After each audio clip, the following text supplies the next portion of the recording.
जय श्री राधे कृष्ण। आप सभी का आपके अपने YouTube channel VK Mishra present में बहुत बहुत स्वागत है। आइए सुनते हैं कार्तिक मास महात्म्य कथा में 22वें अध्याय की कथा। अब तक आपने पिछले अध्यायों का कथा श्रवण नहीं किया हो तो चैनल पे कार्तिक मास कथा के नाम से प्लेलिस्ट बनाया गया है, आप वहां से पिछले अध्यायों का कथा श्रवण कर सकते हैं। तो बोलिए प्रेम से भगवान विष्णु की जय, माता लक्ष्मी की जय, सर्व देवी देवता की जय। गण बोले, एक समय विष्णुदास संध्योपासन पूजा आदि करने लगा। तब कोई अलक्षित पुरुष उसका तैयार भोजन चुरा ले गया। उन पदार्थों को न देखकर भी उसने सायंकाल का पूजन किया और व्रत भंग के भय से उस ब्राह्मण ने फिर पाक नहीं किया। दूसरे दिन फिर पाक करके वह विष्णु जी को नैवेद्य लगाने को ही था कि उसका पाक हरकर कोई ले गया। पाक यानी कि भोजन कोई ले गया। हे राजन, ऐसे 7 दिन पर्यंत कोई उसका पाक प्रत्येक दिन हरकर ले गया। इसके बाद विस्मय सहित वह मन में ऐसा विचार करने लगा, आश्चर्य की बात है कि नित्य आकर मेरा पाक कौन चुरा ले जाता है। यह क्षेत्र संन्यास का स्थान है, अतएव इसे नहीं त्यागना चाहिए। यदि दूसरा पाक बनाकर मेरे द्वारा भोजन किया जाए तो यह सायंकाल का पूजन कैसे छोड़ा जाए। जो पाक करते ही भोजन करे तो भी न हो सकेगा, क्योंकि हरि को बिना अर्पण किए वैष्णवों को भोजन नहीं करना चाहिए। 7 दिन का उपासी मैं यहाँ व्रत में स्थित हूँ, अब मैं इस पाक की रक्षा करूंगा। इस प्रकार वह पाक करके वहां ही छिपकर बैठ गया। कुछ देर बाद पाक के अन्न चुराने के लिए आए हुए एक चांडाल को उसने देखा। क्षुधा से दुर्बल, दिन मुख वाले और हाड़ तथा चाम मात्र शेष उस चांडाल को देखकर वह श्रेष्ठ ब्राह्मण दया के मारे मन से दुखी हुआ। उसने अन्न ले जाने वाले को देख कर कहा कि ठहर। ऐसा कहकर रोका और कहा, तू अन्न को रूखा क्यों खाएगा, घी भी लेते जा। ऐसा कहकर वह घी का पात्र ले उसके पीछे दौड़ा। ब्राह्मण को अपनी ओर आते देख वह चांडाल भय के मारे वेग से भागा और मूर्छित होकर गिर पड़ा। वह ब्राह्मण उस चांडाल को मूर्छित देखकर वस्त्रों से आंचल से हवा करने लगा। इसके बाद उठे हुए उसी चांडाल को विष्णुदास ने शंख चक्र गदाधारी साक्षात नारायण के रूप को देखा, जिनके पीले वस्त्र हैं, 4 भुजा हैं, छाती में श्रीवत्स का चिन्ह है, जो मुकुट धारण किए हैं और अलसी के फूल के समान जिनका रंग है और कौस्तुभ मणि वक्ष स्थल में है। ऐसे भगवान को उसने प्रत्यक्ष देखा। उनको देखकर वह ब्राह्मण सात्विक भाव से युक्त हो स्तुति और नमस्कार करने में भी असमर्थ हो गया। उसी समय इंद्र आदि देवता भी वहां आ गए और गंधर्व तथा अप्सराएं आनंद से नाचने लगी। उस समय वह स्थान सैकड़ों विमानों से परिपूर्ण हो गया और देवता तथा ऋषि के गण गाने बजाने लगे। तदंतर विष्णु भगवान उस सतोगुणी ब्राह्मण को छाती से लगाकर और अपनी समान रूपता दे वैकुंठ धाम को ले गए। श्रेष्ठ विमान में स्थित और विष्णु के समीप जाते हुए विष्णुदास को यज्ञ की दीक्षा लिए हुए चोल राजा ने देखा। वैकुंठ भवन की ओर जाते विष्णु को देखकर राजा चोल ने अपने गुरु मुद्गल को बुलाकर कहा। चोल बोला, जिसकी स्पर्धा से मैंने यह दान किया है, वह ब्राह्मण विष्णु का रूप धारण कर वैकुंठ को जा रहा है। मैंने यज्ञ की दीक्षा लेकर वैष्णव क्षेत्र में अग्निहोत्र किया और दान आदि करके ब्राह्मणों की कामना पूर्ण की है, परंतु अब तक विष्णु भगवान मेरे ऊपर प्रसन्न नहीं हुए और विष्णुदास की भक्ति से ही प्रसन्न होकर हरि ने उसे प्रकट होकर दर्शन दिया है।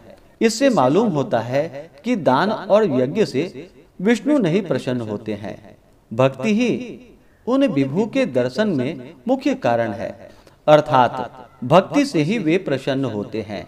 गण बोले, ऐसा कहकर राजा ने अपने भांजे को राजगद्दी पर बैठाया, क्योंकि बालकपन से ही वह यज्ञ की दीक्षा में रहा, इसलिए उस राजा को पुत्र नहीं हुआ था। इसी कारण उस देश में अब तक भांजे ही राज्य के अधिकारी होते हैं। तदंतर चोल यज्ञ स्थान में जाकर अग्नि के आगे खड़ा होकर विष्णु की प्रार्थना करने लगा और कहा कि हे विष्णु, मन, वाणी और शरीर से मुझे स्थिर भक्ति करने की सामर्थ्य दीजिए। ऐसा कहकर वह राजा सबके देखते ही देखते अग्नि कुंड में कूद पड़ा। तब मुदगल ने क्रोध से अपनी शिखा उखाड़ डाली। तब से अब तक उनके गोत्र वाले शिखाहीन होते आ रहे हैं। उसी समय भक्त वत्सल भगवान कुंड की अग्नि से प्रकट हो चोल को छाती से लगा करके श्रेष्ठ विमान में चढ़ा लिए। उसे हृदय से लगाकर नारायण ने अपनी स्वरूपता दे उसके तथा देवताओं के साथ देवेश भगवान वैकुंठ मंदिर को गए। भगवान ने विष्णु दास को पुण्यशील नामक और चोल राजा को सुशील नामक अपना द्वारपाल बनाए। तो बोलिए प्रेम से भगवान विष्णु की जय, माता लक्ष्मी की जय, सर्व देवी देवता की जय। इस प्रकार से कार्तिक मास महात्म्य कथा में 22वें अध्याय की कथा पूर्ण हुई। इसके आगे की कथा जो कि आप अगले अध्याय में श्रवण करेंगे। तो आइए अब सुनते हैं तुलसी महात्म्य की कथा। तो बोलिए प्रेम से माता तुलसी की जय। कथा के अनुसार विष्णु कांची नगरी में कनक नाम का एक संतानहीन धनाढ़ क्षत्रिय रहता था। अनेक व्रतों को करने के बाद उसके यहाँ एक सुंदर कन्या ने जन्म लिया। कनक ने उसका नाम किशोरी रखा। एक दिन एक ज्योतिषी ने उसकी कुंडली देखकर कनक से कहा कि इसका पानी ग्रहण करने वाला मंडप में ही वज्रपात से मर जाएगा। यह सुनकर कनक बहुत दुखी हुए और उन्होंने कन्या का विवाह ही न करने का निश्चय किया। एक दिन कनक के यहाँ शंकर नाम का एक ब्राह्मण आया। अतिथि प्रिय कनक ने शंकर का खूब सत्कार किया। सहसा शंकर की दृष्टि किशोरी पर पड़ी। उसे उस युवती कन्या को अविवाहित देखकर बड़ा आश्चर्य हुआ। उसने उसकी सखी चंदना से जब इस विषय में पूछा तो उसे सारी बात ज्ञात हुई। कनक के आतिथ्य और किशोरी के शील स्वभाव से प्रसन्न होकर शंकर ने कनक से कहा कि मैं तुम्हारी पुत्री को भगवान विष्णु का द्वादशाक्षर मंत्र ओम नमो भगवते वासुदेवाय बताए देता हूँ। वह 3 वर्ष इसका जप करे तथा प्रातः काल उठकर तुलसी उपवन का सिंचन करे और प्रतिवर्ष कार्तिक माह में तुलसी का भगवान विष्णु से विवाह करे। इस व्रत के प्रभाव से वह विधवा नहीं होगी। किशोरी ब्राह्मण के बताए अनुसार द्वादशाक्षर मंत्र का जप और तुलसी वन का सिंचन करने लगी। प्रतिवर्ष तुलसी विवाह भी करती थी। इस प्रकार उससे 3 वर्ष बीत गए।